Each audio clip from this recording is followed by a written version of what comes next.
Eh bien le bonjour à toutes et à tous, aujourd'hui on se retrouve pour une vidéo spéciale Noël. Ouais bon je sais, ça manque vraiment d'originalité mais bon, qu'est-ce que vous voulez, c'est Noël, je vais pas faire une vidéo sur l'été. Donc aujourd'hui je vais vous parler de 3 cadeaux que j'aimerais avoir au pied du sapin, puis après de tout ce que j'attends de l'année 2016 et tout ce qu'on a eu durant cette année 2015, car il faut le savoir, cette année 2015 a été remplie en termes de nouveautés, de belles choses, de beaux animés, et franchement ça c'est beau. Alors le premier cadeau à avoir sous le sapin qui pourrait faire plaisir à absolument n'importe qui, c'est l'artwork Death Note. J'ai eu la chance qu'un vendeur me laisse l'ouvrir dans un magasin pour pouvoir le regarder. Oh putain, mais qu'est-ce que c'est beau! Franchement c'est sûrement le meilleur cadeau qu'on peut faire à un fan de Death Note. Ensuite, le deuxième manga, c'est Last Hero Inuyasha, manga qui semble être capable de nous happer dans son monde en suivant les aventures d'un vieux et d'un jeune otaku, tous les deux détestés par leur famille, qui vont se voir octroyer de grands pouvoirs, et on va voir ce qu'ils vont faire avec. Vu qu'ils étaient maltraités par leur famille, rejetés, est-ce qu'ils vont vouloir faire le bien avec leur pouvoir ou vouloir faire le mal en se vengeant? C'est ce qu'on va suivre, et franchement il a l'air juste génial. Enfin, le film Les Enfants Loups, qui a été récemment adapté en manga de Mamoru Hosoda. Donc vous le connaissez peut-être, c'est celui qui a fait La Traversée du Temps ou Summer War, et qui sortira bientôt L'Enfant et la Bête. Ce type, c'est franchement l'un des meilleurs cinéastes de Japanimation de notre ère. Après Miyazaki, parce que Miyazaki là, il a arrêté. Mais franchement, ces films, c'est de la tuerie. Donc en fait, Les Enfants Loups, donc, qui a été adapté en manga, ça nous raconte avec finesse et sensibilité l'histoire de deux loups capables de se transformer en humains, qui vont décider de vivre dans notre société pour que leurs 2 enfants puissent vivre une vie normale par la suite. Car parce que à la base c'est des loups, donc quand t'es loup, tu vis dans la nature. En fait ils aimeraient que leurs enfants puissent vivre une vie normale, parce qu'en fait la nature se fait totalement défoncer par les humains, donc il faut s'adapter à un moment.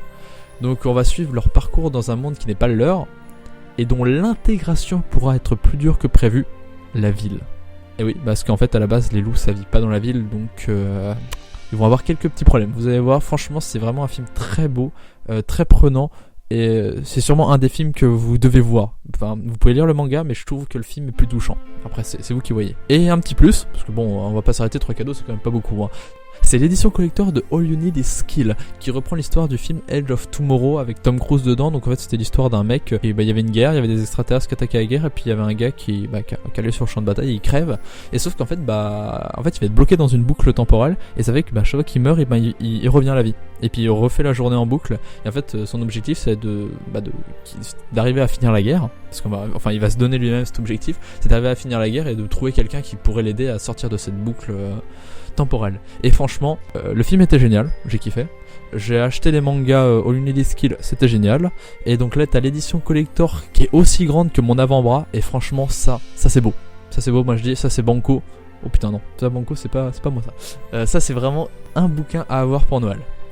En parlant de Noël, j'en avais presque oublié cette magnifique année 2015 en termes de manga, parce que bien évidemment avec les différents attentats on peut pas dire que c'était une super année. Mais bon, on va laisser ça de côté, et là on va parler juste des mangas animés qui sont sortis. On va rester sur le côté la joie, la bonne humeur, tout le bordel. Donc tout d'abord c'est Lupin the Third, après je ne sais plus, c'est 20 ou 30 ans où il n'y avait plus rien eu, et paf, on nous le ressort, et l'animé est juste magnifique, c'est une tuerie, c'est exactement comme quand j'étais gamin, franchement c'est juste génial.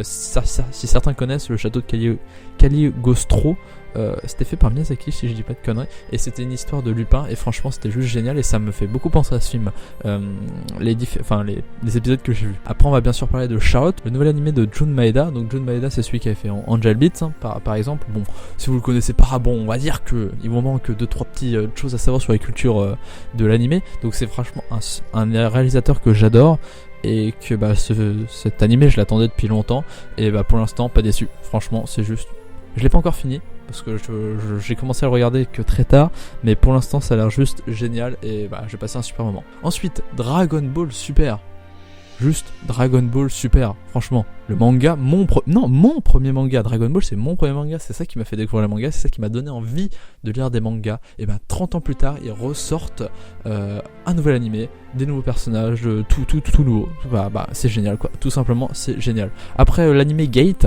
un animé qui déchire sa race par le fait que des militaires, des gens de notre époque en fait vont aller dans un autre monde, un monde où ils sont en gros au Moyen-Âge, et donc on va voir comment des militaires de notre époque vont affronter des militaires de leur époque, et on va voir que c'est un putain de massacre. Juste génial cet animé. Ensuite on enchaîne sur Danmachi. Danmachi qui est tout simplement...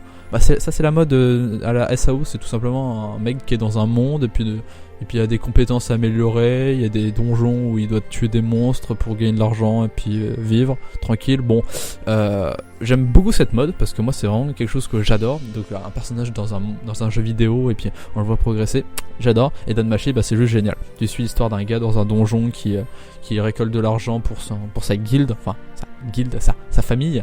Attends, ils le disent en italien je crois, la familia. Ouais, je sais plus. Mais en tout cas c'était vraiment un super animé, je vous conseille vraiment, il n'y a que 12 épisodes. 11, 12, 13, enfin vous voyez le genre. Et c'est vraiment un super bon moment à passer. Ensuite IQ c'est tout simplement l'animé que je vous conseille pour cette fin d'année. Enfin j'ai découvert en fin d'année donc je vous conseille pour cette fin d'année. C'est tout simplement l'histoire d'un mec qui joue au volleyball. Et c'est aussi le sujet de mon prochain Expresso qui devrait sortir au début de cette année. Voilà, mais c'est juste génial. Regardez, c'est un sport, tout simplement un anime de sport, et franchement ça déchire sa race. Et je finirai bien sûr par le meilleur, celui que vous attendez tous que je parle depuis tout à l'heure, c'est tout simplement One Punch Man. En fait ça je peux pas dire, je peux pas parler, je peux rien dire, je dis juste One Punch Man. Point. Et bien évidemment j'en oublie beaucoup, mais bon, ça paraît évident que je peux pas tout dire dans cette vidéo. Donc c'était une excellente année, mais qui n'est rien face à la nouvelle qui arrive, car oui, 2015 a été marqué par de gros événements, mais j'attends particulièrement pour cette année 2016, l'Attaque des Titans saison 2, et One Punch Man en manga. Ouais, bon, je sais, là je parle de quasi rien pour l'année prochaine, mais ça c'est vraiment les gros trucs qui ont explosé ma jauge de hype.